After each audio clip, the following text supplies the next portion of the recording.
Facebook, YouTube, Twitter, Facebook, Pinterest, SoundCloud, SoundClick. This is another excerpt of why not to move to Atlanta. Don't move to Atlanta, but it's up to you because it all depends on what your financial situation is. It, your financial situation depends on who your friends are, if you have any. I didn't have any when I went down there, and my financial situation wasn't that great. But I wanted to talk about the housing market. Uh, so here's what, and it's been a while since I've been in Atlanta. But the reason why I'm talking about it is because it was different than anywhere else I've ever been, or anywhere else I've lived, because I'm sure New York is along the same lines. Okay, so when I went down there to live in Atlanta, I worked for two temporary jobs, and I'll do a whole thing on the job situation. But I worked for two temporary jobs. When I went down there, I lived with my sister at the time. And my sister and I didn't get along. Uh, and then she told me I had to leave, which was fine. So this started my a journey into looking for an apartment. Now, you just can't you look in the paper and say, this apartment here is where I want to go, and like you can where I live now.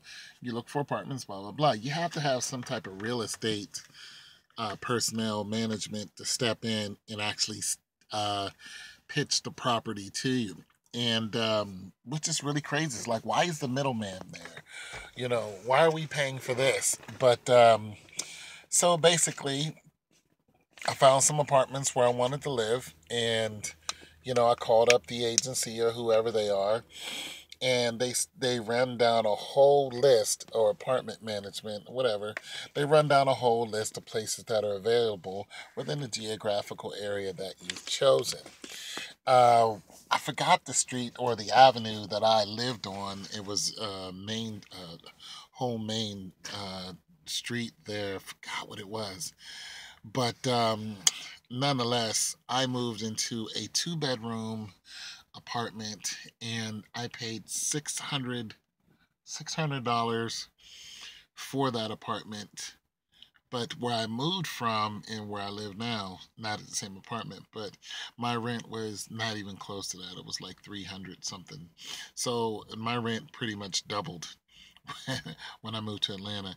And that was years ago. So I could only think that it's either doubled or tripled now, 8 to $900, probably even more than that. But the problem is that you got to go through this whole property management just to get the spot, and when you leave you got to go through them. So it's just a hassle that I don't want to go through. When I tell people, I don't, for one, I don't tell people don't move to Atlanta.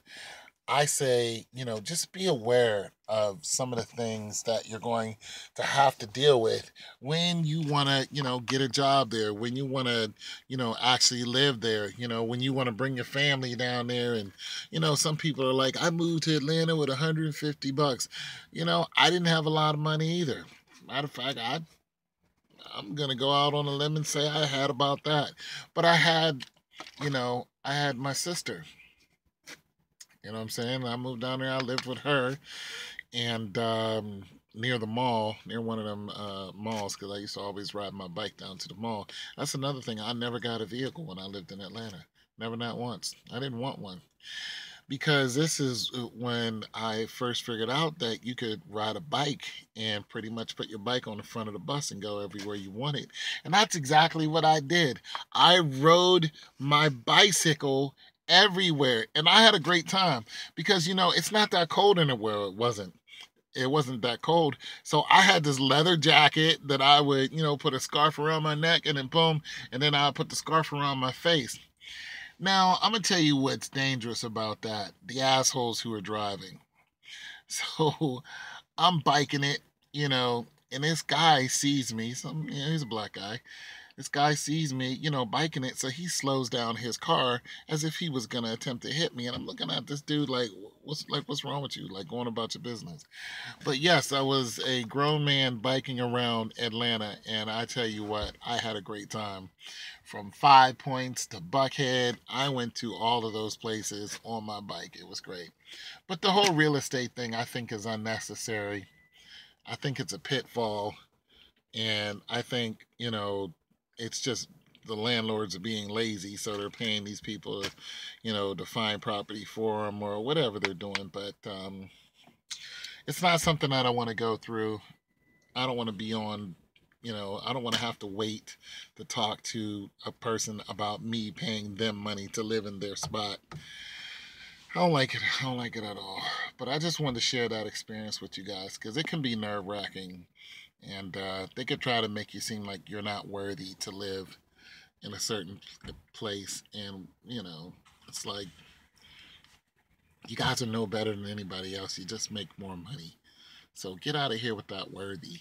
If I have the money and this is where I choose to live, why not take my money? So you're going to run into that. You're going to run into people who do not want you to live near them simply because of some racial issue. But most of the time, of course, it's financial. But if you can afford to live there, some people might not want you there because you have kids. They might not want you in that neighborhood because you have a bunch of kids. Like, it's real, people. It's very real. I had one lady, this wasn't in Atlanta, but I had one lady, she wouldn't let me move into one of her apartment complexes or whatever it was, simply because I was black.